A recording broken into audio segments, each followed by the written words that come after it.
Airport पर कहानी की शुरुआत होती है, जहां दिन की आखिरी उड़ान भरने वाली होती है। दुनिया भर से खबरें आ रही हैं कि एक नया वायरस तेजी से फैल रहा है, जो लोगों को हिंसक बना रहा है और वे दूसरों को काट कर उन पर हमला कर रहे हैं। इसी कारण इस आखिरी उड़ान के बाद एयरपोर्ट बंद कर दिया जाएगा। फ्लाइट अटेंडेंट पोला और जेनिस केबिन की तैयारी शुरू करती है। कैप्टन फ्रॉस्ट और सह पायलट विल्सी उन्हें भरोसा दिलाते हैं कि सब कुछ संभालना आसान रहेगा, क्योंकि यह आखिरी उड़ान है और केवल कुछ ही यात्री आने वाले हैं। विल्सी बताता है कि दोपहर से उसकी तबीयत ठीक नहीं है, इसलिए अगर हालत बिगड़ जाए तो उसने एहतियात के तौर पर दवा साथ रखी है। उड़ान के समय के करीब आते ही फ्लाइट अटेंडेंट यात्रियों को विमान में चढ़ाना शुरू कर देती है। सबसे पहला यात्री जॉर्ज होता है, जो अकेले सफर कर रहा एक किशोर है और दूसरे शहर में अपने माता पिता से मिलने जा रहा है। इसके बाद एक बुजुर्ग दंपति बेव और किंस्टन भी विमान में सवार होते हैं। किंस्टन एक ऐसी बीमारी से पीड़ित है जिसके कारण वह न तो बोल सकता है और न ही अपने शरीर को हिला सकता है। अन्य यात्रियों में सेना की डॉक्टर शाइला, लुई नाम की एक बुजुर्ग महिला जो अपनी पालतू बिल्ली के साथ यात्रा कर रही है, और नील व सुजैन नाम का एक युवा दंपति शामिल हैं, जो अपने होने वाले बच्चे का इंतजार कर रहे हैं। फ्लाइट अटेंडेंट जेनी सभी यात्रियों से अपनी अपनी सीटों पर बैठने का अनुरोध करती है। तभी हेनरी नाम का एक यात्री जल्दी जल्दी अपने पालतू चूहे का पिंजरा ऊपर बने सामान रखने वाले खाने में रखने की कोशिश करता है। रफ नाम का एक यात्री उसकी मदद करता है, लेकिन तभी चूहा अचानक रफ को काट लेता है। चूंकि पिंजरा ऊपर नहीं समाता, इसलिए जेनी हेनरी से उसे बाकी सामान के साथ कार्गो कंपार्टमेंट में रखने के लिए कहती है। इसी बीच प्रेस्टन नाम का एक यात्री लगातार खांस रहा होता है, जिस पर सह पायलट विल्सी की नजर पड़ती है। सभी यात्रियों के बैठ जाने के बाद विमान आखिरकार उड़ान भर लेता है। कुछ ही देर बाद हेनरी के पालतू चूहे को लेकर होने वाले माता पिता नील और सुजैन के बीच बहस शुरू हो जाती है, लेकिन जेनी सभी को शांत करा देती है। हेनरी बताता है कि वह एक वैज्ञानिक है और उसका मानना है कि दुनिया भर के लोग पहले से कहीं अधिक बदतमीज और असभ्य होते जा रहे हैं। कुछ समय बाद नई खबरें आती हैं कि वायरस पूरी दुनिया में फैल चुका है और सरकारें सभी लोगों से क्वारंटीन में रहने की अपील कर रही हैं। इसी दौरान चूहे के काटने का शिकार हुआ रफ अजीब व्यवहार करने लगता है। जेनी उसे चुपचाप बैठा हुआ और डरावनी आवाजें निकालते हुए देखती है। वह तुरंत उसकी हालत देखने पहुंचती है, लेकिन अचानक रफ उस पर उल्टी कर देता है। वह घबराकर चिल्लाता है कि उसके साथ कुछ बहुत बुरा हो रहा है और बार बार विमान को तुरंत उतारने की गुहार लगाता है। तभी पोला एक तौलिया लेकर आती है और जेनी की मदद करती है। इसी बीच लुई की बिल्ली चुपके से नीचे आ जाती है और किसी की नजर पड़े बिना रफ की उल्टी खाने लगती है। जेनी खुद को साफ करने के लिए चली जाती है और जब वापस लौटती है तो रफ पूरी तरह बदल चुका होता है। वह अचानक पीछे से हमला कर देता है, जेनी को जमीन पर गिरा देता है और कॉकपिट के दरवाजे पर जोर जोर से हमला करने लगता है। सह पायलट विल्सी तुरंत कॉकपिट का दरवाजा लॉक कर देता है। कैप्टन फ्रॉस्ट ग्राउंड कंट्रोल से संपर्क करके बताता है कि एक यात्री बेहद हिंसक हो गया है। जमीन से मिली ताजा जानकारी के बाद वे फैसला करते हैं कि सबसे नजदीकी एयरपोर्ट पर आपातकालीन लैंडिंग की जाएगी। बाकी यात्री मिलकर रफ को पकड़ने की कोशिश करते हैं,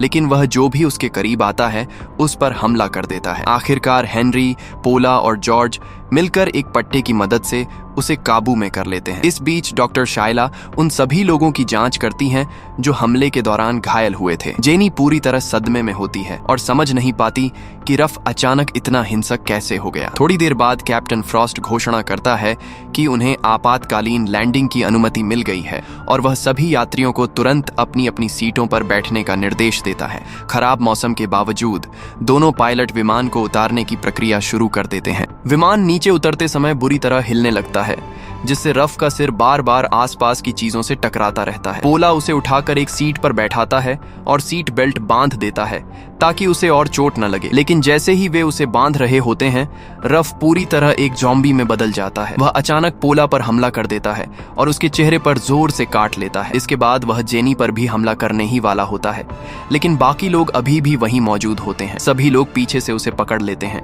यह समझकर कि अब उसे काबू में रखना संभव नहीं है, वे उसे विमान के बाथरूम में बंद कर देते हैं। तभी तक विमान सुरक्षित लैंड कर चुका होता है। डॉक्टर शाइला तुरंत इमरजेंसी मेडिकल किट निकालकर पोला के चेहरे पर पट्टी बांधती है और उसका खून बहना रोकती है। वह सभी को चेतावनी देती है कि यह इलाज केवल अस्थायी है और पोला को जितनी जल्दी हो सके अस्पताल पहुंचाना होगा। इसी बीच कैप्टन फ्रॉस्ट को सख्त आदेश मिलता है कि विमान का दरवाजा किसी भी हालत में नहीं खोला जाए, लेकिन वह उन आदेशों को नजरअंदाज कर देता है और पोला तथा रफ की गंभीर हालत को देखते हुए विमान को टर्मिनल तक ले जाने का फैसला करता है। बाहर एड नाम का एक एयरपोर्ट कर्मचारी विमान को देखता है। वह विमान का दरवाजा खोलता है और यात्रियों को एक एक करके बाहर निकालना शुरू कर देता है। विमान के अंदर कैप्टन फ्रॉस्ट और विल्सी बाथरूम का दरवाजा कसकर पकड़े रहते हैं, जबकि बाकी यात्री बाहर निकल जाते हैं। लेकिन बेव और किंस्टन अभी भी विमान के अंदर रह जाते हैं, क्योंकि किंस्टन चल फिर नहीं सकता। वे दोनों वहीं रुक जाते हैं, इस उम्मीद में कि कोई उनकी मदद करने आएगा। बाहर एड लगातार यात्रियों को बाहर निकालता रहता है। जब वह टर्मिनल के मुख्य गेट तक पहुंचता है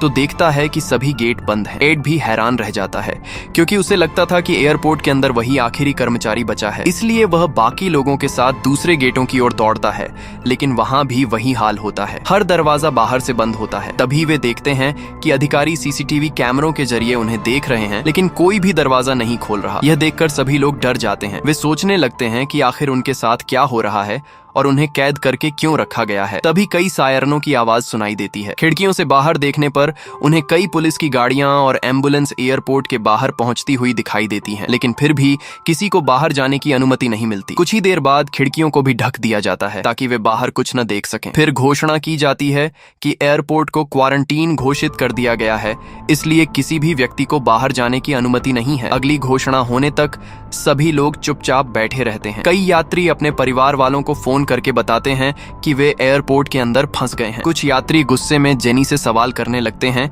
कि उन्हें बाहर क्यों नहीं जाने दिया जा रहा, लेकिन जेनी भी उन्हीं की तरह अंदर फंसी हुई होती है, इसलिए उसके पास भी कोई जवाब नहीं होता। कुछ समय बाद डॉक्टर शायला बताती हैं कि पोला की हालत लगातार बिगड़ रही है। हमले के दौरान उसे बहुत गंभीर चोट लगी थी। वह कहती हैं कि उनके सामान में कुछ ऐसी दवाइयां और मेडिकल सप्लाई हैं जो फिलहाल उसकी हालत को स्थिर रखने में मदद कर सकती हैं, लेकिन उन्हें लेने के लिए विमान के कार्गो कंपार्टमेंट से उनका सामान लाना होगा। इसके बाद जेनी और कुछ पुरुष यात्री वापस विमान की ओर जाते हैं। तब तक पूरे विमान की लाइटें टिमटिमाने लगी होती हैं। समूह बहुत सावधानी से केबिन की तलाशी लेना शुरू करता है, लेकिन कैप्टन फ्रॉस्ट और सह पायलट विल्सी जो बाथरूम का दरवाजा पकड़े हुए थे कहीं दिखाई नहीं देते। घबराकर जेनी बाथरूम का दरवाजा खोलती है। अंदर हर तरफ खून बिखरा होता है और रफ भी गायब होता है। सभी समझ जाते हैं कि वह किसी तरह बाहर निकल आया और उसने दोनों पायलटों पर हमला कर दिया। इसके बाद पूरा समूह बेहद सावधानी से आगे बढ़ता है। तभी उन्हें किंस्टन अकेला बैठा दिखाई देता है, जो अब भी बिल्कुल हिलडुल नहीं सकता। डरे हुए लोग उससे पूछते हैं कि उनके जाने के बाद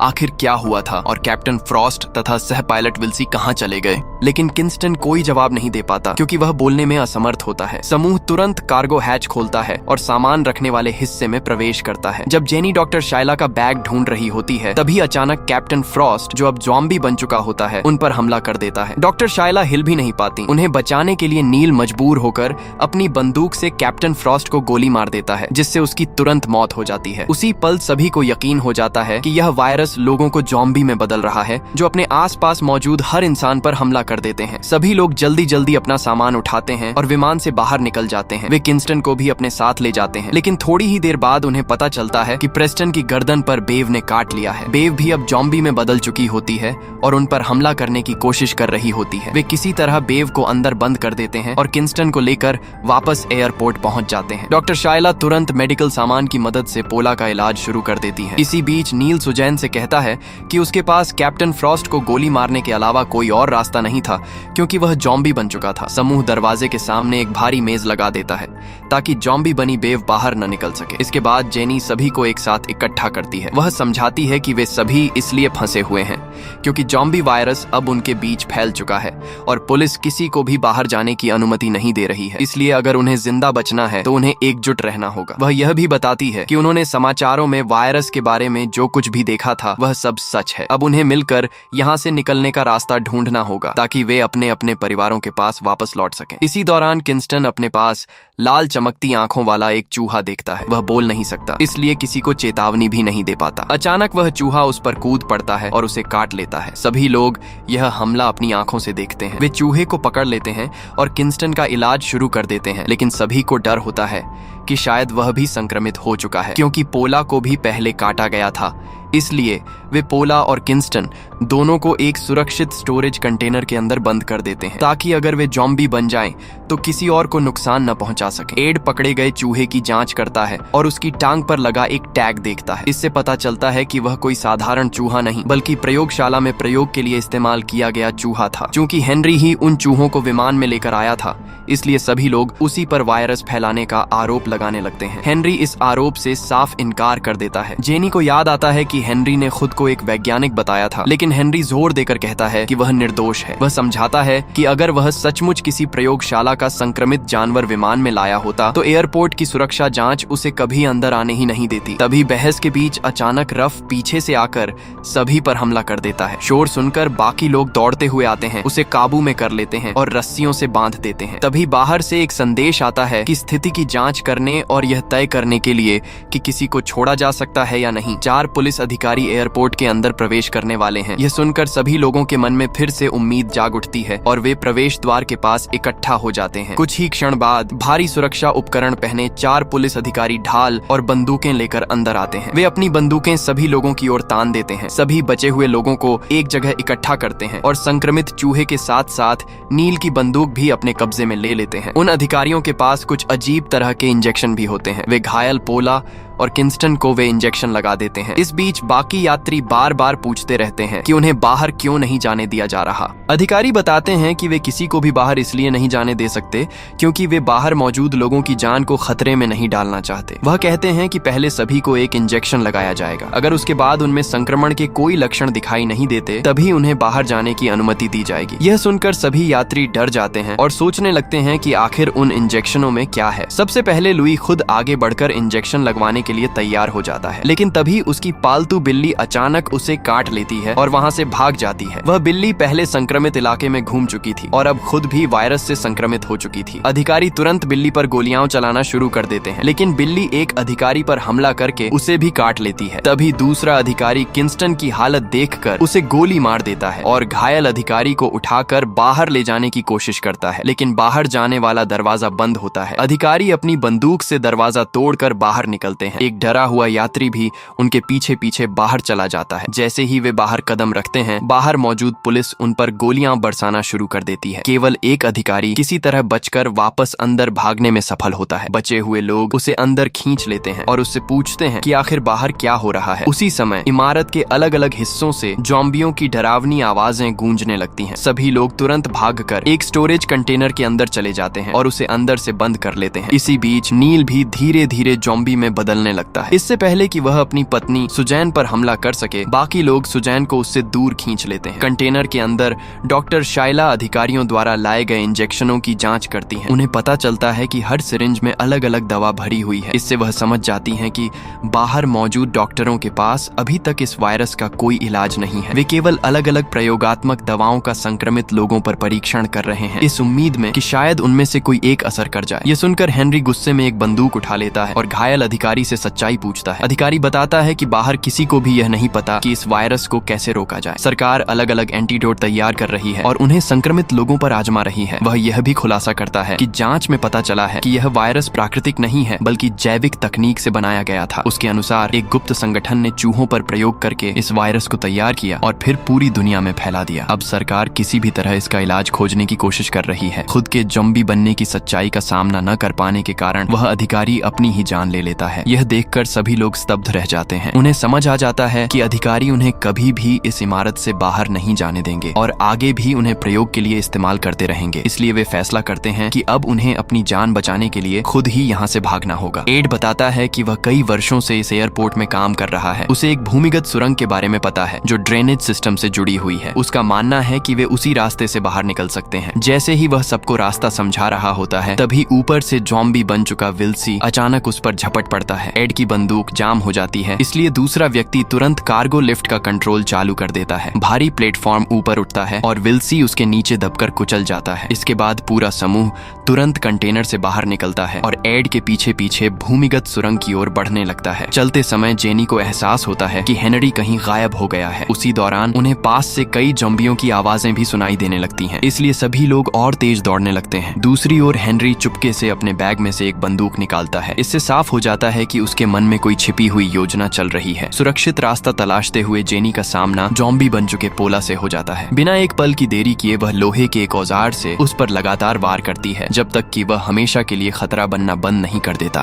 बचे हुए लोग एक ऑफिस में इकट्ठा होते हैं। वे एयरपोर्ट का मैप देखते हैं और ड्रेनेज टनल का एंट्री पॉइंट ढूंढते हैं। जॉर्ज बताता है कि भागते समय उसने हेनरी का बैग ले लिया था। अंदर उसे कुछ अजीब दस्तावेज मिलते हैं जिनमें खतरनाक लैब एक्सपेरिमेंट के बारे में बताया गया था। उसे एक रहस्य का भी पता चलता है। जब वे उसे देख रहे होते हैं तभी जॉम्बी बन चुके सुजैन और नील अचानक सामने आ जाते हैं। इससे पहले कि वे हमला कर पाते, हेनरी आता है और उन्हें गोली मार देता है। इस लड़ाई के दौरान हेनरी को एक जॉम्बी काट लेता है। वह सीक्रेट केस खोलता है जिसमें कई इमरजेंसी इंजेक्शन और एक खास दवा होती है। आखिरकार हेनरी सच बता देता है। वह मानता है कि वही एक्सपेरिमेंट वाले चूहों को प्लेन में लाया था। वह बताता है कि वह एक सीक्रेट चरमपंथी संगठन का सदस्य है जो मानता है कि इंसानियत धरती को बर्बाद कर रही है। उस ग्रुप के वैज्ञानिकों ने चूहों पर एक्सपेरिमेंट करके एक वायरस बनाया था। उनका मकसद इंसानों को संक्रमित करना, उन्हें हिंसक जॉम्बी में बदलना और इंसानी नस्ल को खत्म करना था। हेनरी बचे हुए लोगों पर बंदूक तानता है और एंटीडोट मांगता है। अगर वे मना करते हैं तो वह जॉर्ज को मारने की धमकी देता है। एड उसे रोकने की कोशिश करता है लेकिन हेनरी उसे गोली मार देता है। डरी हुई जेनी एंटीडोट दे देती है। फिर हेनरी बताता है कि उसके संगठन के सदस्य पूरी दुनिया में काम कर रहे हैं। इसी तरह वह एयरपोर्ट की सिक्योरिटी से बचकर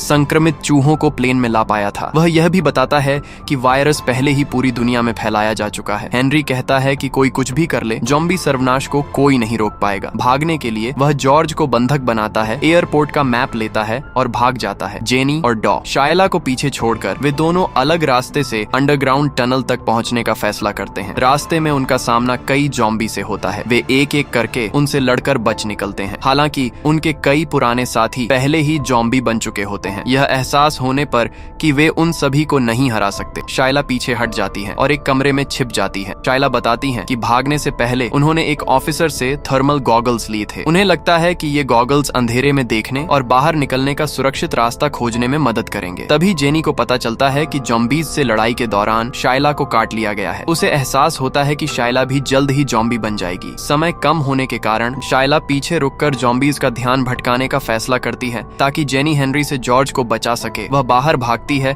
और चिल्लाने लगती है। शोर सुनकर जॉम्बीज उसकी तरफ दौड़ते हैं जिससे जेनी को भागने का मौका मिल जाता है। आखिरकार जेनी अंडरग्राउंड टनल तक पहुंच जाती है। थर्मल गॉगल्स की मदद से वह अंधेरे में खून के निशानों का पीछा करती है। थोड़ी दूर चलने के बाद उसे एयरपोर्ट का मैप और हेनरी की फटी हुई शर्ट मिलती है। आगे देखने पर उसे जॉर्ज मिलता है।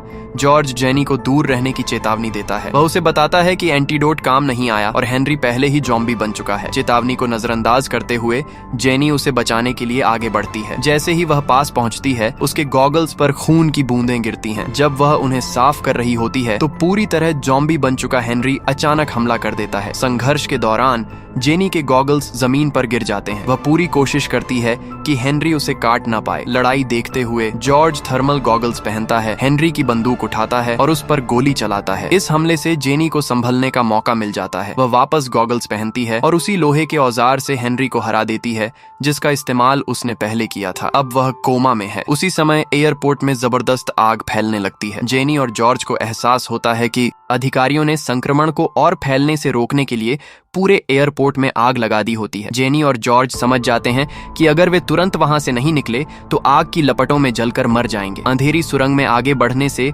जॉर्ज बहुत डर रहा होता है, इसलिए जेनी अपने थर्मल गॉगल्स उसे दे देती है। दोनों सुरंग के अंदर आगे बढ़ते हुए बाहर निकलने की कोशिश जारी रखते हैं। उनके ऊपर से लगातार जोरदार धमाकों की आवाजें गूंजती रहती हैं, जिससे साफ पता चलता है कि पूरा एयरपोर्ट नष्ट किया जा रहा है। आगे बढ़ते हुए जॉर्ज को एहसास होता है कि हेनरी से हुई लड़ाई के दौरान उसने जेनी को भी काट लिया था। अब जेनी में भी संक्रमण के शुरुआती लक्षण दिखाई देने लगे होते हैं। फिर भी जॉर्ज उसे छोड़कर जाने से साफ इनकार कर देता है। भयंकर दर्द सहने के बावजूद जेनी लगातार जॉर्ज की मदद करती रहती है ताकि वह सुरक्षित बाहर निकल सके। आखिरकार दोनों सुरंग के अंतिम निकास तक पहुंच जाते हैं, लेकिन बाहर निकलने का रास्ता मजबूत लोहे की सलाखों से बंद होता है। जॉर्ज का शरीर छोटा होने के कारण वह किसी तरह सलाखों के बीच की संकरी जगह से निकल जाता है, लेकिन अगले ही पल जेनी पूरी तरह ज़ॉम्बी में बदल जाती है और उस पर झपट पड़ती है। सौभाग्य से वह लोहे की सलाखों के बीच से बाहर नहीं निकल पाती। जॉर्ज अकेला ही वहां से बच निकलता है। उसे समझ आ जाता है कि अब उसके अलावा कोई भी जिंदा बाहर नहीं निकल पाएगा। दूसरी ओर हेनरी का संगठन पूरी दुनिया में वायरस फैला चुका होता है और अब तक उसका कोई इलाज नहीं मिल पाया होता। जॉर्ज अकेले पैदल अपने घर की ओर लंबा सफर शुरू कर देता है, जबकि पूरी दुनिया में ज़ॉम्बी प्रलय लगातार फैलता जा रहा होता है। यहीं पर यह फिल्म समाप्त होती है।